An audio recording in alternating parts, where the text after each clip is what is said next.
ሰላም ክርስቶስ ከሁላችን ጋር ይሁን። እንደምን አላችሁ? እኔ እግዚአብሔር ይመስገን በጣም ደህና ነኝ። ዛሬ እስኪ ሃይማኖት የሚለውን ለማየት ሞክር። ሁላችሁም እስከ መጨረሻው ድረስ ለማየት ሞክሩ። ሁላችሁም ልትስማሙበት የምትችሉትን ነገር ነው ለማቅረብ የምሞክረው። ተቀባይነት ያለው ነገር ማለት ነው። ዝም ብዬ ከብዙ አንግል አይቼ ነው ያቀረብኩት እና ሁላችሁም ይሄን አካውንት ሰብስክራይብ እያደረጋችሁ ለማዳመጥ ላይክ እያደረጋችሁ ሼር እያደረጋችሁ ለማዳመጥ ሞክሩ። ሃይማኖት ብለን ጀምርና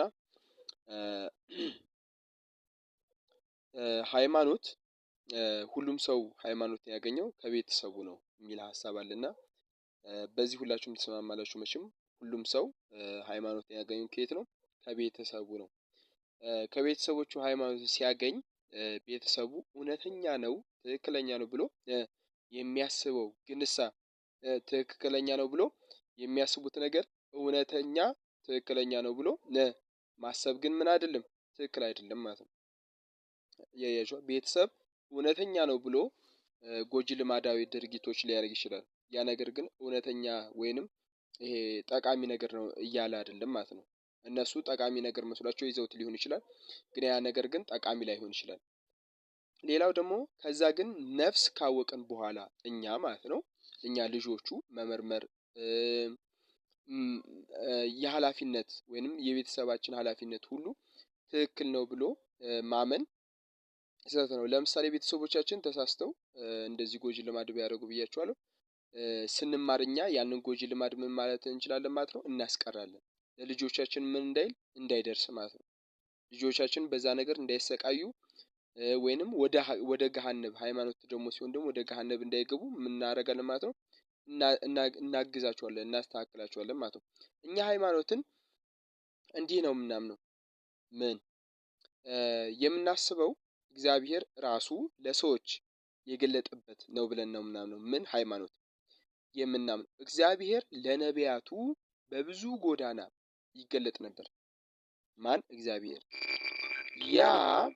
ያ ለነ አብርሃም ለነ ሙሴ ሲገለጥ የነበረው አምላክ በመጨረሻ ዘመን ግን በስጋ ተገልጦ ያውም በዚህ ዘመን ምን አለን? አስተማረን። እሺ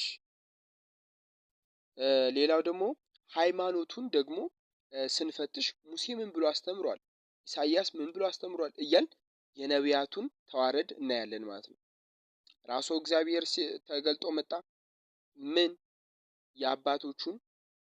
አባቶቻችን ምን ብለው ያስተምሩትን ያንን ያስተማሩትን ኢሳይያስ ይወለዳል ብሎ ተናገረ።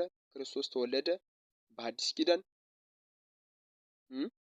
እንደዚህ እያልን ነቢያቶች ያስተማሩትን በሙሉ ኢየሱስ ምን ብሎ አስተምሯል ብለው ስናይ የነሱ ልጆች እንባላለን። ወይንም ሃይማኖት የምንለው ደግሞ ዶግማ በአንዱ እግዚአብሔር ማመን።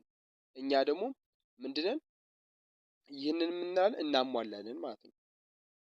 እኛ ክርስቲያኖች ዳዊት ምን ብሎ ነው ያመነው ስንል ምን ይዘን ነው? መጽሐፉን ይዘን ነው።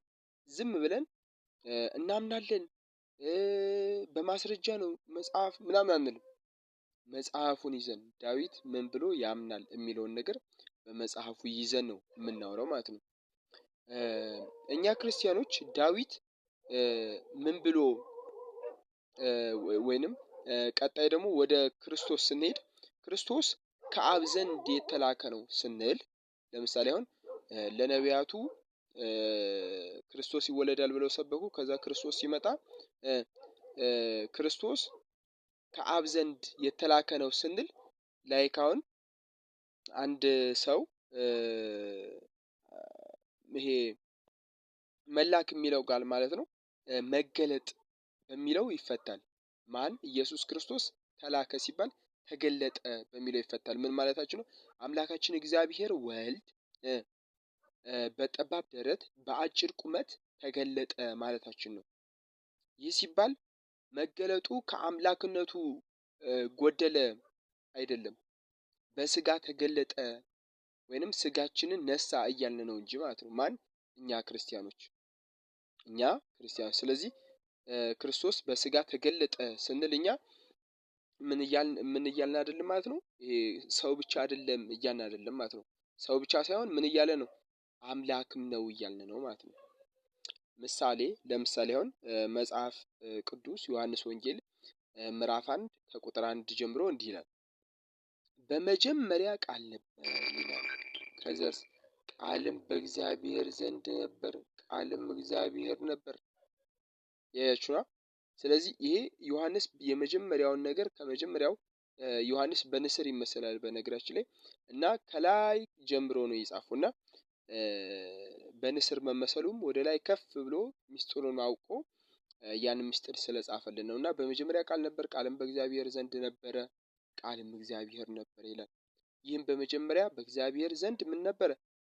በሱ ዘንድ ነበረ። ከዛ ሁሉ በእርሱ ሆነ፣